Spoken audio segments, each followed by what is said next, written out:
everybody, it's me, Blob. Back with you guys again for another review of a movie that I saw that Graviton gives absolutely no shit about. And this week, the movie in question that Graviton doesn't give two shits about is Minions. Alright, so I'm gonna first give you a little history on the franchise that the Minions is a spin-off of, which of course is Despicable Me. Of course, Despicable Me is that movie that came out in 2010 about a supervillain.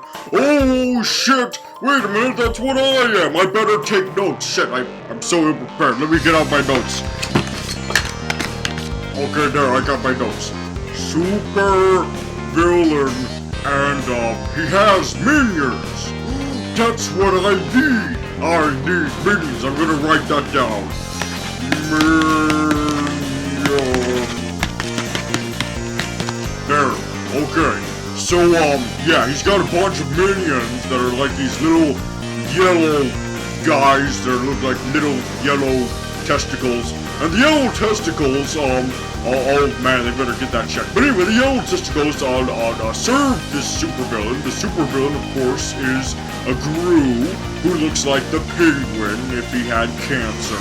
And so the penguin, or should I say Gru, to make long story short, it sounds really cool idea, you know, finally a movie focusing on the supervillain, you know, finally giving us what we want.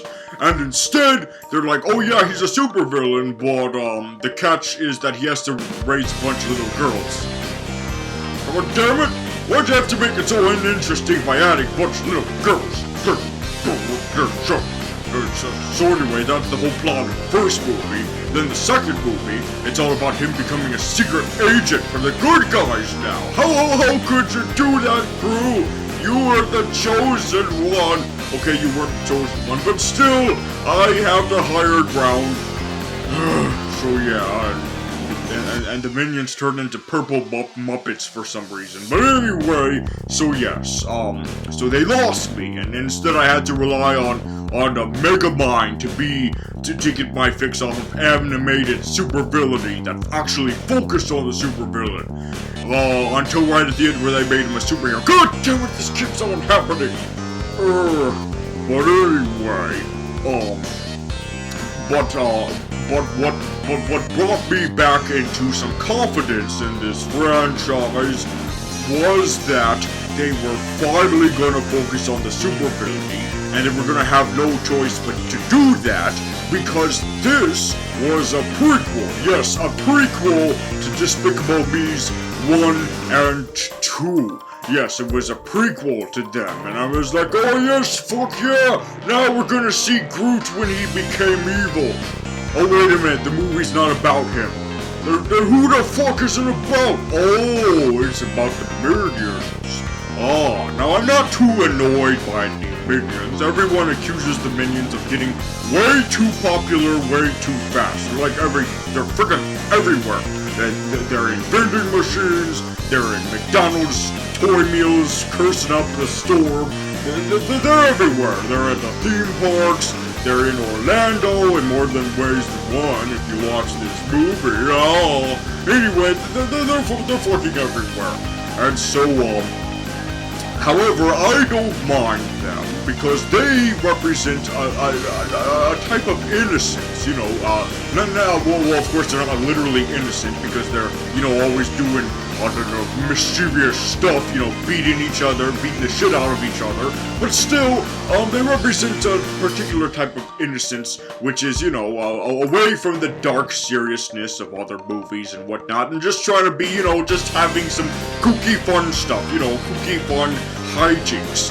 And that is what the minions are to the core. You know, they're not trying to focus on, you know, particular character development or stuff like that. They're not trying to teach you a lesson. They're not trying to be all, moral. No, they're just there to, you know, be the freaking comic relief. That is what they are. And so, you know, that, gave a little bit of concern because they're so good at comic relief How are they gonna do with their own goddamn movie? Oh, and what's worse is that Pixar's doing that a lot lately. They're trying to make their comic reliefs the main protagonists. What with making Tow Mater the star of Cars, making a shitty concept already shittier, and now they're making Dory the fish that we need to find instead of Nemo. So go fuck yourself, Finding Nemo, goddammit. But anyway, what the hell was I getting at? Ah, yes. So now, Universal Studios and what's the name of the company that makes this? Ah, yes, Illumination Entertainment want to do the same thing with the Minions. They want to make them the star. But instead of, getting rid of Groot to do that, to have him, go on their own adventure like the Muppets, no, instead it's like, it's an origin story. It's like an X-Men Origins Wolverine type thing. They're doing a superhero background story, except it's going to be on the Minions. And I must admit that is quite interesting, since there's very little we know about the Minions, because they're like this subgroup, they're like this subspecies of non-human things. They're just these little yellow things. They're clearly not human, so what the fuck are they? So we finally get our answer, and apparently they're like their own group altogether. Apparently, given to us by Bill Nye the Science Guy. No, wait, not that Bill Nye. A different Bill Nye. Bill Nye the Not Science Guy explains to us that the Minions, oh, by the way, this movie has evolution. Oh, no. Oh, hide your Christian kids from the evolution. Anyway, so yes, the movie starts with traditional animation showing the Minions start out as these single-celled organisms and slowly evolve into these dumb weirdos who just keep fucking it up for evil villains. First they try to help some fish, get all up in villainous and stuff, but then they accidentally freaking kill the fish. So then they evolve into bipedal organisms, and they get their arms and legs and shit. So they evolve and they walk out into from the ocean into land, and they're already clothed with seaweed covering their new little bits. Well, actually, now that I think of it, they don't really have bits, do they? Well, wait a minute, where are their penises? So these yellow testicles don't have penises. Oh, the irony. Anyway, so they crawl out of the ocean, and they try, their whole purpose in life is to serve a supervillain. They tried a T-Rex, and the T-Rex freaking died because of them. Whoops, maybe they should move on to the Indominus Rex. No, wait, they can't see it because it's camouflage. Anyway, so they keep going down, they keep moving forward in the history of the Earth. Then they go to cavemen, and the caveman gets eaten by a BR, and so they keep going down history. They keep trying, with Egyptian people and accidentally committing Egyptian genocide. And then moving on to Napoleon Dynamite and a vampire, and after it didn't go so well with Napoleon, they decide, okay, let's just stay in this cave, which means that they skipped a particular real life supervillain, Hitler. They forgot to serve Hitler. They were too busy being in the cave. That's okay, I'm fine with them not trying to serve Hitler, since, So yeah, so good on them for choosing not to serve Hitler, but now they're in a cave, and they're all friggin' bored, and they're kind of like the Oompa Loompas or whatever the fuck they're called, and they're, they formed a tribe, and they're in, and somehow they got a hold of Eskimo attire, and now they're just in this cave, waiting, and so, they're very depressed. Also, I just realized something. Are the Minions freaking immortal or something? It's like, are these the same characters that we saw crawl from the ocean thousands and thousands of years ago? Are these the same minions? So there's no generations or anything? It's just those same minions? Like, what kind of freak of natures are there? Oh, holy shit. So anyway, So because they can't find a master to serve, they just hang around in this cave for eternity.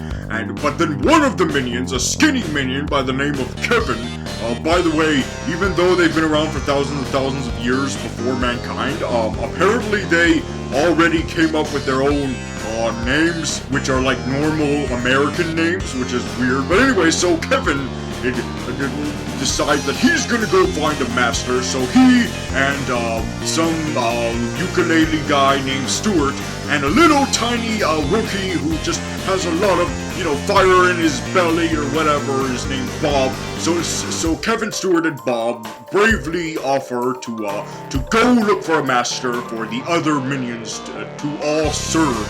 So they go out on the journey, and so they get on a boat. I don't know where the fuck the boat came from, and they find themselves in 1968 New York. Yes, 1968. Maybe they'll run into Ant-Man, or maybe they'll run into the X-Men trying to get together a team against them. That was early in the 60s. I don't know too much about the 60s, god damn it, except stuff. So anyway,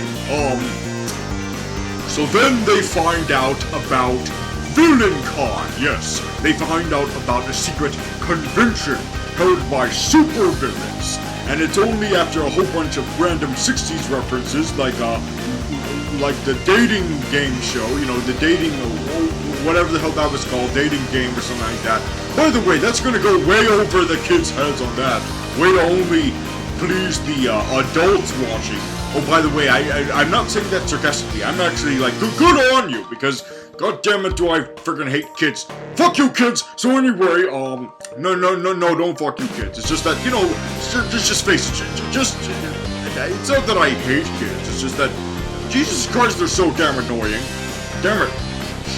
Shut up once in a while, kids. So anyway, So they hitchhike a ride. First, they learn from a hippie, because, you have to have at least one hippie reference in a 1960s thing, or else it doesn't feel like the 1960s. So anyway, then they get picked up by Michael Keaton and Allison Janney, and they're like, hey, we're Michael Keaton and Allison Janney, and we're supervillains too. We're bank robbers. And I'm like, whoa, that's a little bit too real there, Michael Keaton.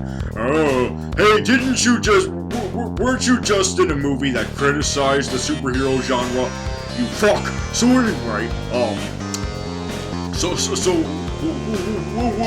wait a minute, I just realized that I praised the movie that criticized the superhero genre. Sorry, Michael Keaton, I'm sorry. So anyway, so they head to Orlando to this friggin' swamp, and it's supposed to be a joke about how Orlando used to be a swamp before it became this friggin' this friggin' wasteland of all this friggin' stuff of the theme parks and whatnot. And before that, it was a swampy wasteland instead, and that's a reference to that.